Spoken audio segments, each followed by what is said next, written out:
Hello ছোট বন্ধুরা, তোমাদের আবারও স্বাগত জানাচ্ছি অনন্যাস টিউটোরিয়ালে। তো আজকে তোমরা দেখবে কোষে দেখি দুয়ের বাকি অংশটা। তো এটা হলো পার্ট 3।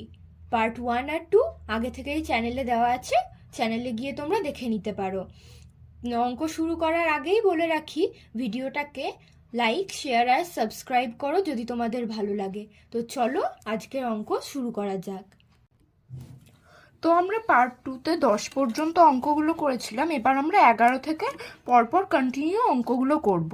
তো দেখো 11 কোশ্চেনে কি আছে, দুটি সংখ্যার যোগফল 82945195, একটি সংখ্যা 69100278 হলে অপর সংখ্যাটি কত? তো দেখো এখানে কোশ্চেন নাম্বার 11-তে দুটি সংখ্যার যোগফল দেওয়া আছে আর একটি সংখ্যা দেওয়া আছে। তো এখানে যে কোনো দুটি সংখ্যার যোগফল আর একটি, তার মধ্যে একটি সংখ্যা দেওয়া আছে। তো এক্ষেত্রে কিন্তু আমাদেরকে বিয়োগ করতে হবে। তো চলো দেখে নিই অঙ্কটা কিভাবে আমরা করব। তো দেখো এখানে 11-র অ্যান্সারে অপর সংখ্যা সমান সমান ওই যেটা দুটো সংখ্যার যোগফল দেওয়া ছিল সেইটা মাইনাস একটি সংখ্যাটা লিখতে হবে। আর এখানে পাশে কিন্তু রাফ করে অবশ্যই দেখাতে হবে, রাফে যেই অ্যান্সারটা বেরোবে সেটা এখানে লিখে দিতে হবে। এটাই হলো 11-র অ্যান্সার। তো দেখো এরপর 12-র কোশ্চেনে কি দিয়েছে, দুটি সংখ্যার বিয়োগফল 28351036, একটি সংখ্যা 30529179 হলে অপর সংখ্যাটি কত হিসাব করি।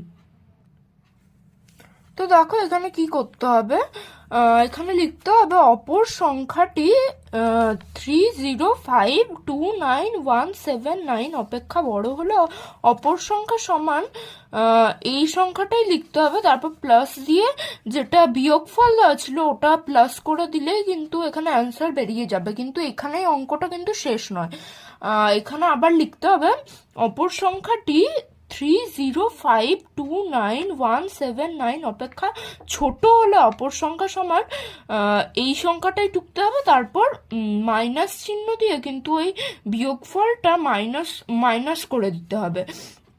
তো এক্ষেত্রেও আরেকটা অ্যান্সার পাবো। এরপর অতএব দিয়ে লিখতে হবে অপর সংখ্যাটি হলো 58880215 অথবা 2178143। এই 12-র অঙ্কটা কিন্তু খুব ইম্পর্টেন্ট, আর এক্ষেত্রে কিন্তু দুটো উত্তর বের হবে, তোমরা কিন্তু এটা খেয়াল করবে একটু।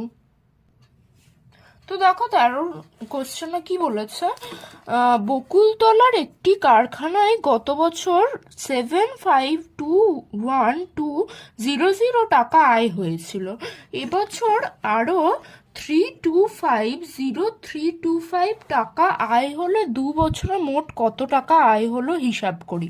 তো এক্ষেত্রে আমি কিন্তু অঙ্কটা দেখাচ্ছি না, কারণ এক্ষেত্রে যে দুটো সংখ্যা দিয়েছে সেই দুটো সংখ্যা খালি সিম্পল যোগ করে দিলেই কিন্তু অ্যান্সার বেরিয়ে যাবে। তো এটা আমি কিন্তু দেখাচ্ছি না।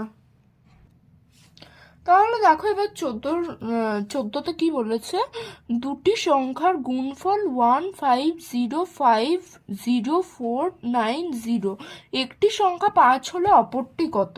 তো চলো অ্যান্সারটা কি হবে দেখে নিই আমরা। তো দেখো এখানে 14-র অ্যান্সারটা কি হবে, এখানে লিখতে হবে অপর সংখ্যা সমান 15050490, মানে যেটা দেওয়া ছিল একটা সংখ্যা ওইটা মানে লিখে দিতে হবে, যেটা গুণফলটা দেওয়া ছিল ওটা লিখে দিতে হবে। এরপর ভাগ চিহ্ন দিয়ে 5 লিখতে হবে, কারণ বলেছিল যে একটি সংখ্যা সমান 5। তো এখানে তারপর ভাগটা করে দিতে হবে, আমি কিন্তু পাশে ভাগটা দেখাইনি। তো তোমরা ভাগটা করে দেখবে, এই অ্যান্সারটাই কিন্তু বেরোবে 30100098। এটাই কিন্তু আমাদের হয়ে গেল 14-র অ্যান্সার। তো দেখো এখানে 15 দাগে কি বলেছে, সমীরবাবু সম্পত্তি বিক্রি করে 35629850 টাকা পান। তিনি সেই টাকা থেকে 100,620,000 টাকা স্ত্রীকে 130,500,000 টাকা 3 ছেলে মেয়ের মধ্যে সমান ভাগে ভাগ করে দিলেন। বাকি টাকা গ্রামের স্কুল তৈরিতে দান করলেন। হিসাব করে দেখি, এ নম্বরে বলেছে তিনি প্রতি ছেলে মেয়েকে কত টাকা দিলেন, বি নম্বরে বলেছে তিনি গ্রামের বিদ্যালয় তৈরিতে কত টাকা দান করলেন। তো চলো এর অ্যান্সারটা দেখে নিই। তো দেখো এখানে প্রথমে এ নাম্বারে চেয়েছে তিনি প্রতি ছেলে মেয়েকে কত টাকা দিলেন। তো এখানে আমরা এ নাম্বারে অ্যান্সারটা লিখছি, সমীরবাবু প্রতি ছেলে মেয়েকে দিলেন 130,500,000 ভাগ 3 টাকা সমান 435,000 টাকা। এখানে দেখো এই সংখ্যাটা হচ্ছে, এই দেখো এখানে 15 দাগে বলেছিল এত টাকা তিনি 3 ছেলে মেয়ের মধ্যে ভাগ করে দিলেন। তো এই সংখ্যাটা লিখে এখানে ভাগ চিহ্ন দিয়ে এখানে ভাজিত 3 টাকা লিখে এখানে ভাগটার সাইডে তোমরা করে দেখাবে, আমি কিন্তু দেখাইনি। এখানে তোমরা ভাগটা করলে এই অ্যান্সারটাই কিন্তু পাবে। তো এখানে এত ভাজিত 3 লিখে দিতে হবে, তারপর এটাই অ্যান্সার পাবো আমরা। তো অ্যান্সারটা এ নাম্বারের অ্যান্সারটা হয়ে গেল 435,000 টাকা।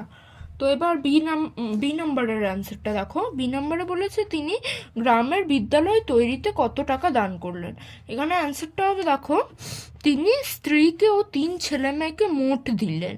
এখানে ফার্স্টেই এই দেখো এই সংখ্যাটা লিখে নিতে হবে, তারপর প্লাস চিহ্ন দিয়ে এই যে 3 ছেলে মেয়েকে এত টাকা দিলেন, তো এই সংখ্যাটা লিখে নিতে হবে। তারপর যোগ করে যেটা পাওয়া যাবে সেটা এখানে সমান সমান দিয়ে লিখতে হবে। তারপর অতএব চিহ্ন দিয়ে এখানে লিখতে হবে তিনি গ্রামের বিদ্যালয় তৈরিতে দান করলেন। এই যে এখানে এইটা দেওয়া আছে, এইটা লিখতে হবে। তারপর এখানে যেটা আমরা পেলাম সেটা মাইনাস চিহ্ন দিয়ে লিখে তারপর এখানে দেখো বিয়োগটা করে দেখিয়েছি। তো এই অ্যান্সারটা যেটা পাবো এখানে সমান সমান দিয়ে লিখে দিতে হবে। তো এটাই হয়ে গেল আমাদের অ্যান্সার 15 বিয়ের দাগের। তো দেখো এরপর 16 দাগে আমাদের কি বলেছে, একটি শহরের লোক সংখ্যা 2,98,72,600। এদের মধ্যে পুরুষ 125,005,000 জন ও মহিলা 88,72435 জন হলে শিশুদের সংখ্যা কত হিসাব করি। তো চলো এটার অ্যান্সার কিভাবে হবে আমরা দেখে নিই। তো দেখো এখানে 16-র অ্যান্সারটা কি হবে, আমাদের প্রশ্নে দেওয়া ছিল হচ্ছে 2,98,72,600। তো এটা আমরা স্থানীয় মানের ছকে আগে লিখে নেব। দেখো এখানে আমরা লিখে নিয়েছি, প্রথমে স্থানীয় মানের ছকটাই লিখে নিয়েছি, তারপর ওই সংখ্যাটা টুকে এখানে সমান সমান দিয়ে পুরো সংখ্যাটা এখানে লিখে নিতে হবে।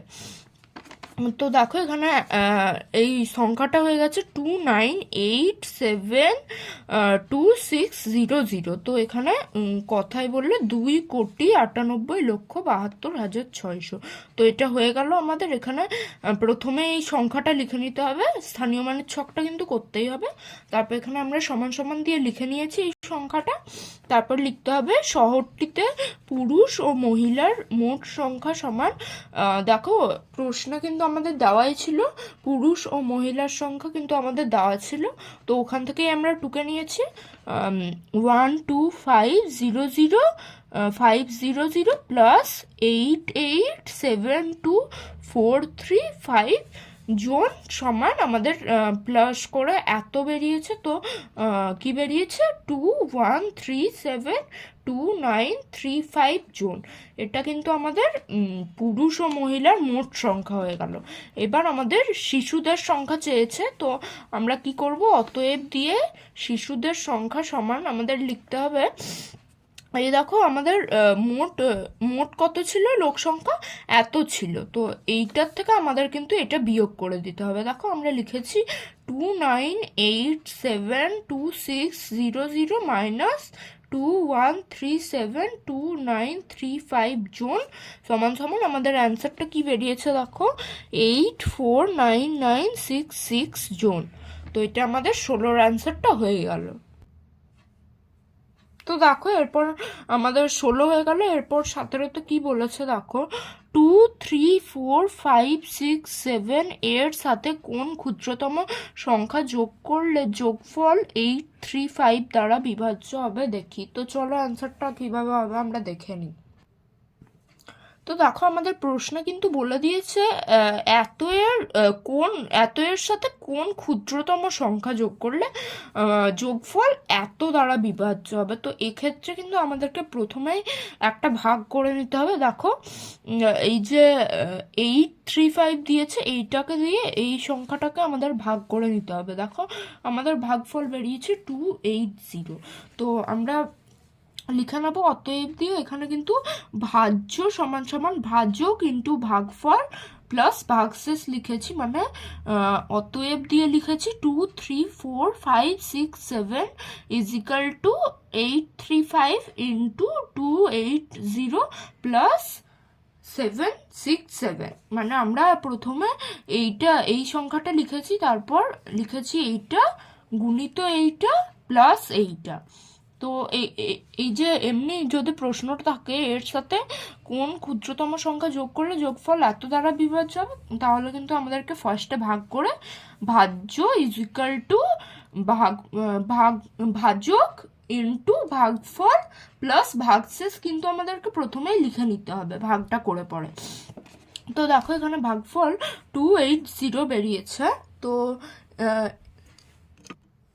তো ভাগটা করার পর আমাদেরকে লিখে নিতে হবে অতএব 2, 3, 4, 5, 6, 7 এর সাথে যে ক্ষুদ্রতম সংখ্যা যোগ করলে যোগফল 8, 3, 5 দ্বারা বিভাজ্য হবে তা হলো 853 মাইনাস 767 সমান সমান 68।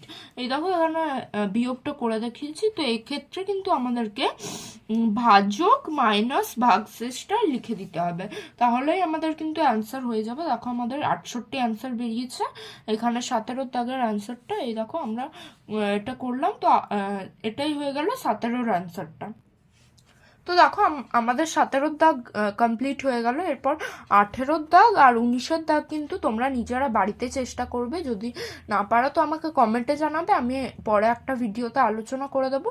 তো আজকের জন্য এতটাই। সবাই ভালো থেকো, সুস্থ থেকো। ভিডিওটা ভালো লেগে থাকলে সাবস্ক্রাইব, লাইক এবং শেয়ার করতে ভুলো না। সবাই ভালো থেকো, সুস্থ থেকো, বাই।